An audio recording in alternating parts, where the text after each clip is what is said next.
I just want to say thank you guys for being here. I'm excited to be here, obviously.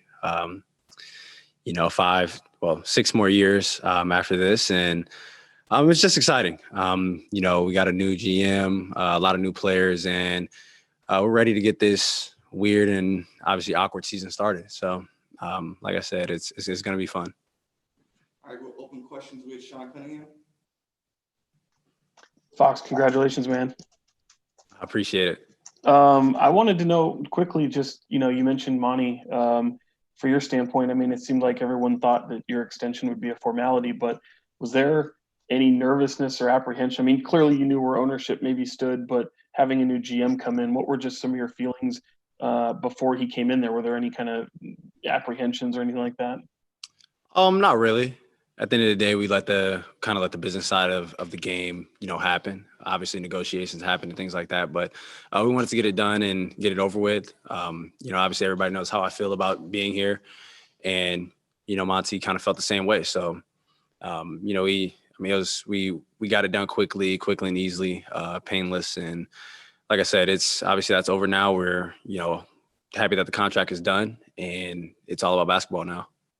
And as a position that I imagine you expected to be in as a max player, does that contract in your eyes bring any added pressures? And along those lines, the way you competed at the end of the year, did that kind of give you any glimpse into what your future with this team could be? Definitely. I would say, towards the end of last year, I wasn't thinking about playing for a contract. Like I said, at the end of the day, business handles itself. But obviously with that being signed, a little underrated thing and all of that, I think is thrown out the door because you're not being paid like an underrated player. So, I'm trying to take that next step into becoming a better player. And that has to do with helping my team win. So at the end of the day, business is done and it's about winning. James Ham. De'Aaron, just how crazy has this offseason been for you? You got engaged. It's been like sort of a wind, like all over the place, right? Yeah, it's been different. Obviously, it wasn't, we were calling it offseason now instead of the summer. So it's definitely been different. But at the end of the day, I think I've still done a pretty good job of preparing myself for the season. And when you sort of look at the way that the direction of this team is heading right now, there's a lot of uncertainty about wins and losses this season and sort of how this season will play out. What was it about this opportunity that made you look past maybe the win-loss record and say, this is still where I want to be long-term? Because, obviously everybody wants to win, but at the end of the day, a lot of the times it's about the long-term goal. If we're able to win for 3, 4, 5, 6 years, that's the goal. So, obviously we're still coming into the season trying to win as many games as possible. But at the end of the day, you're thinking about, the longevity of this league and being able to win for a long period of time. Marshall Harris. Hey, De'Aaron. Good to see you again. First of all, just what's the biggest difference between your approach to this season now compared to not even a year ago, more than a year ago when last season started? What's the biggest difference in terms of your approach and how you're looking at things? From myself standpoint, I think it's about just continuing to grow, I wouldn't say that the approach is different. You're still coming to every season expecting to win, as many games as possible. Obviously, there are no fans, for majority of the season, if not the whole season. We don't know yet, but I don't think the approach is any differently than any other season.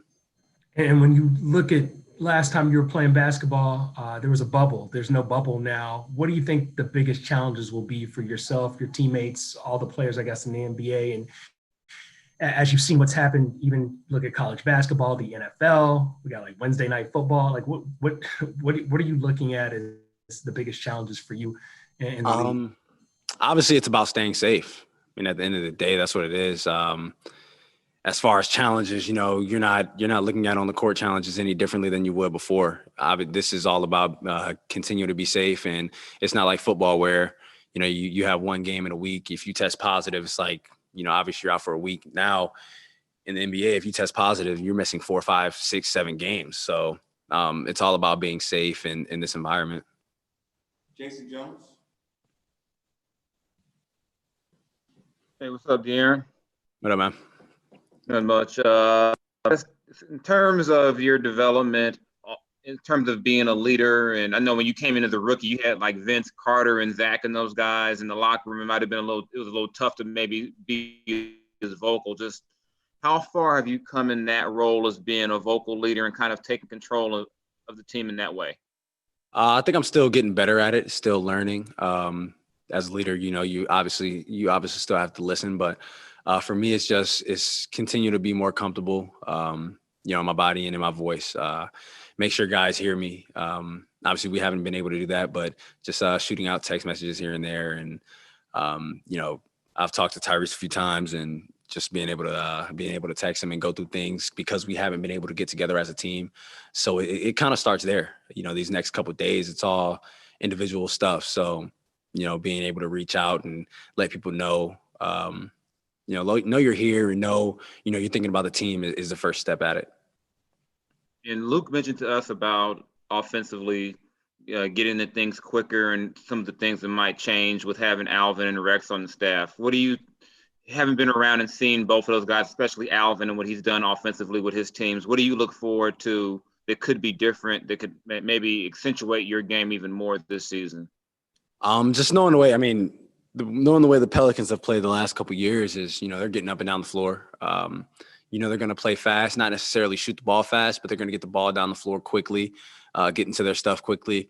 And it makes, obviously it's a fun style to play. And it's a harder style to guard and being able to stop. So with the type of players that we have on this team, we know that we can get the ball up and down the floor.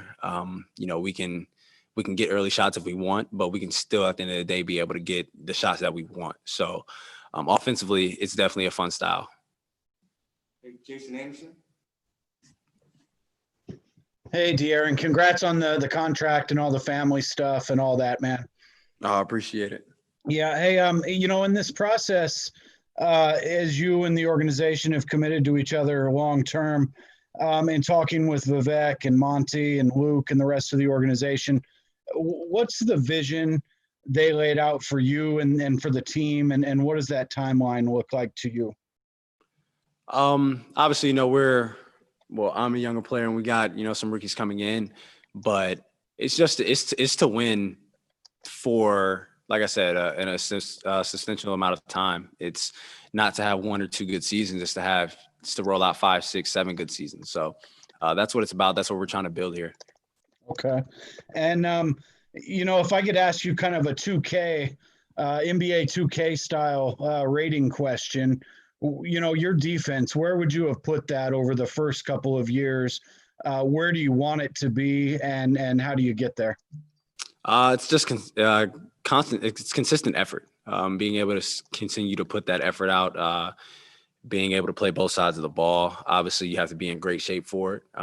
Especially playing point guard in this league, you're going to get hit by 15 screens per possession. So it's just being able to put the effort out. I think that's 80%, 90% of defense. It's just being able to try. G-Man, Gary Jarrett. Hey, Money Man. You're talking about continuing to grow. What's the next step that you want to see in your growth on the court? Are you targeting any specific areas in terms of performance? For me, I think the next step is just being a shot maker. Obviously, that's where the league is going. That's where it's always been. To be a championship team, to be a team that's contending, you have to have multiple shot makers. And I think that's where that's the next step in my development is. Thank you. Dave McMiniman, ESPN. Hey, De'Aaron, congrats on the deal.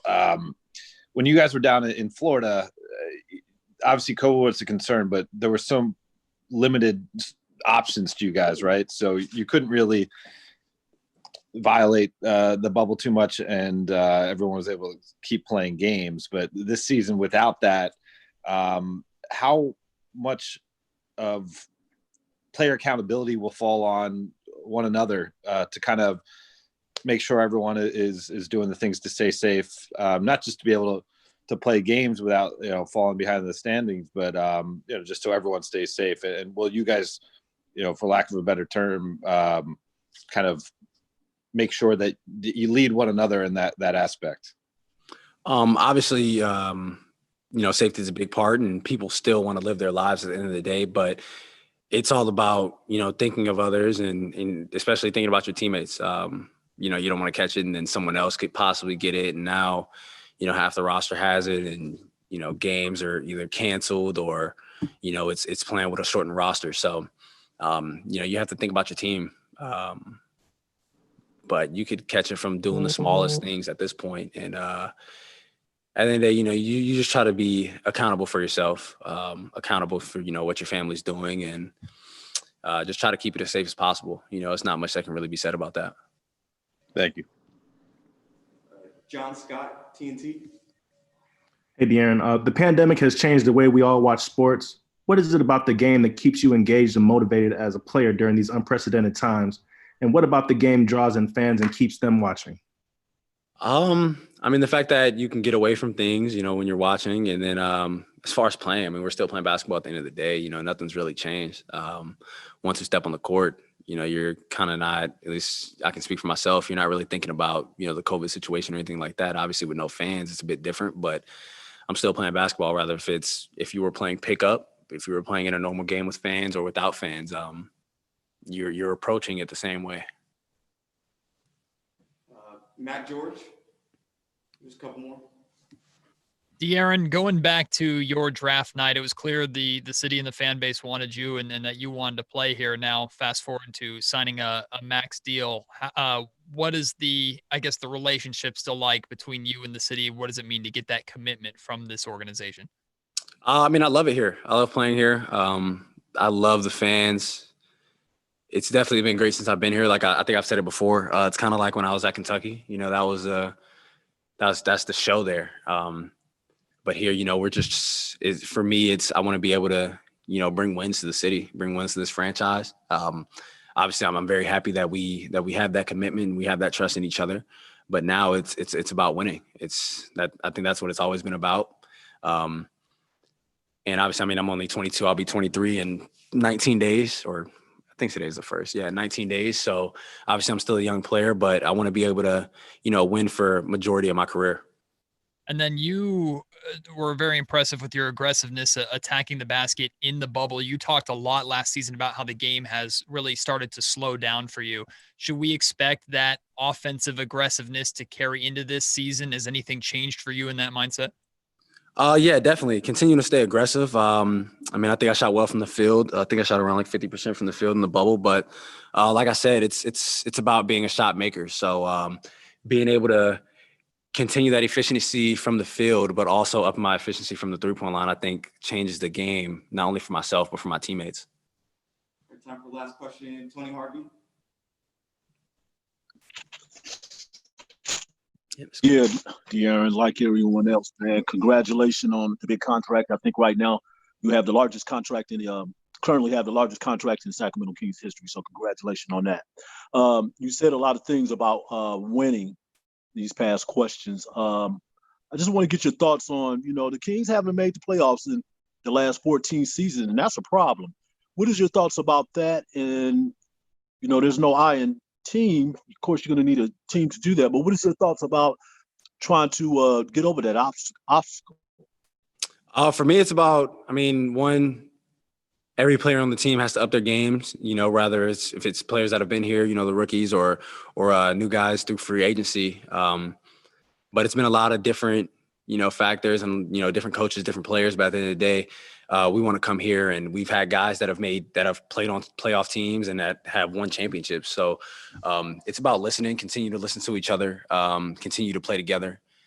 And then at the end of the day, it's, you don't want to think about the results, but that's life. You think about results, and we got to go out there and play the way that we're supposed to play. You listen to the game plan, and, you kind of want to have the chips fall where they may. But if we're able to do all of that, and, obviously basketball is about making shots. And like I said, I want to become a better shot maker and continue to, help my team.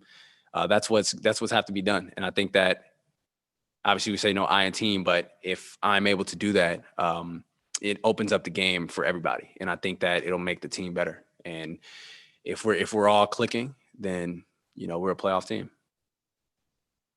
Thank you, De'Aaron.